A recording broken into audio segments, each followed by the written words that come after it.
have this customer who's like passively aggressively racist, if you know what I mean.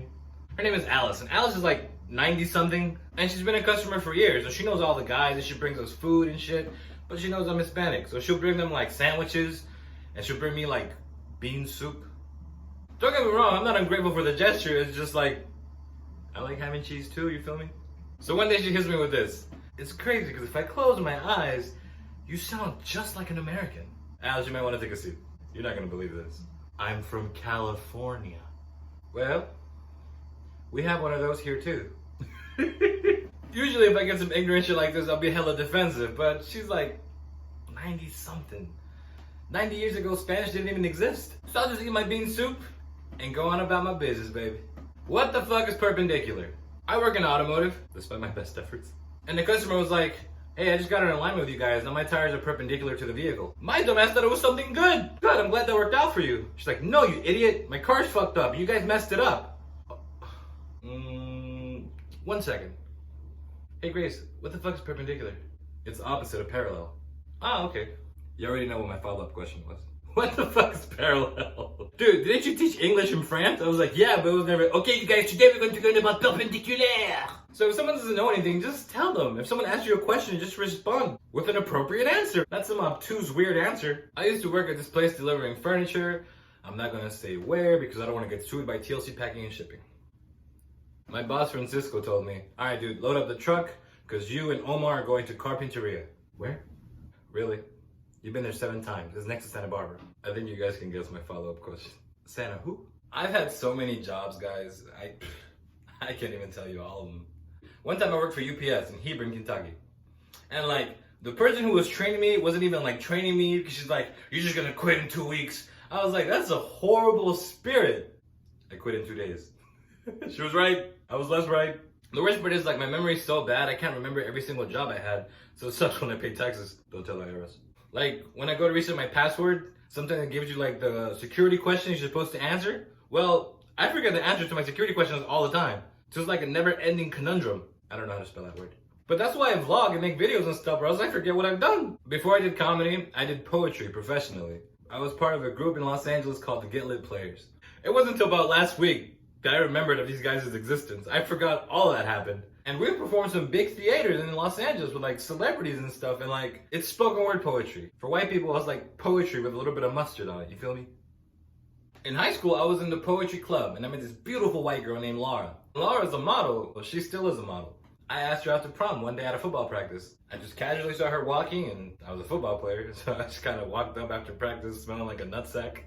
I was like, you wanna go to prom with me?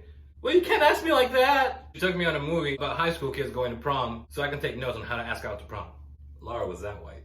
I was so lit taking this smoke show of a girl to prom with me, but like, I did not take into consideration like, we have nothing in common, dude. Other than like poetry and stuff. Laura was from Bufu, Texas. I'm from South Central LA. I didn't take into consideration, maybe we don't party the same way.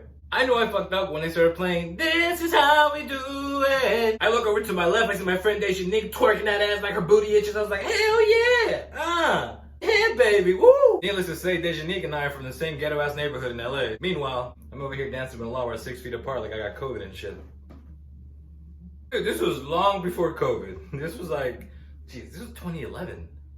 It's 2021 now. Did I just give away my age? Fuck it, I'm 27. I remember in prom, I was 16, 17. I was like, dude, when I turn 27, I'm gonna have 3 kids, I'm gonna have a beautiful wife, 2 houses. Dude, I just had a Hot Pocket for breakfast. Life, baby. I had this Greek friend. His name is Nicholas Hadjantonis. I went to art school, I went to film school in Hollywood. That's where me and this fella met. Nicholas had just arrived from Greece when we met. I was like, wow, that's so awesome. What part of Greece are you from? He was like, Athens. I was like, is that next to Santa Barbara? So I invite Nick to my 18th birthday party in South Central LA. He's never been to the hood before, so he naively gets on the bus and takes the 1.5-hour ride from Hollywood to South Central LA. He calls me halfway there, he's like, Nelson, all the white people got off the bus. All right, that means you're getting close. Where are they going? Definitely not where you're going, buddy. In the hood, there's black, Mexican, and Central American. So, you know, you have Latinos and you have blacks and that's it. So I was so lit that I was in college and I was meeting Greek friends and whatnot. I had to have him over. And my brothers were drilling him with questions. It was so funny. And Nick was a good sport. He was just answering everything. And he sung happy birthday to me in Greek Caristis Nelson, Kironia Pola. My brother's like, so what religion are you? Nigga's like, I'm Christian Greek Orthodox. And my brother Paco was like, wow, does that mean you believe in Zeus? I fucking lost it, dude. We were all laughing. But in the back of my mind's like, answer the question, fucker. I dated this French girl in France. I'm not gonna mention her name because I don't want to defame Geraldine. And we been dancing, cause I know I'm big, baby. My hips don't lie. At the time, I didn't know how to salsa dance, and she was so embarrassed. We already started dating, and then she finds out I don't salsa dance. She was like, zit. So I was like, you know what, baby? I'm gonna take the initiative. And without letting her know, I started taking salsa classes. And ooh, I was getting good, boy. Ooh. Then COVID happened, we break up, and I come back to the States. But I just kept with it because it was so much fun. We'd go to like bars and stuff, and she had to dance with my friends. It was so embarrassing. But then I saw her flips and moves and kicks, and she was like, God damn, this bitch belongs in the circus. So I was back in the States. I started going to the gym, Anytime Fitness in Vineland, New Jersey. And I'd go salsa dance by myself. I look aight. So one day I'm at the gym, and I go into the dance studio. And there's this lady, I guess with like some yoga mats or something. I guess she was teaching a class. She's like, what are you doing here? You can't be in here. Bitch, you don't even know who I am. I'll come back when there's no yoga. So I come back later, she's like, who are you anyway? Who are you? She's like, I'm the yoga teacher. I was like, I'm the salsa teacher. Do you want to take my class? She's like, no, I'm gonna go home and have a glass of wine. You could drink a whole wine barrel below right there. Anyways, she wasn't very happy. She's walking out, she tells the front desk clerk, she's like, that salsa instructor's a real asshole. He's like, what salsa instructor? So she comes back to confront me, super pissed. I was like, yo, chill, relax. No need to get perpendicular. Alright, you guys, that's my time, man. Thank you so much. Happy New Year. Happy 2021. A todo mundo. Like, comment, subscribe. Maybe this is the year I can afford a microphone. Because I got calamine lotion in the sock now. Happy New Year, everybody. Happy 2021.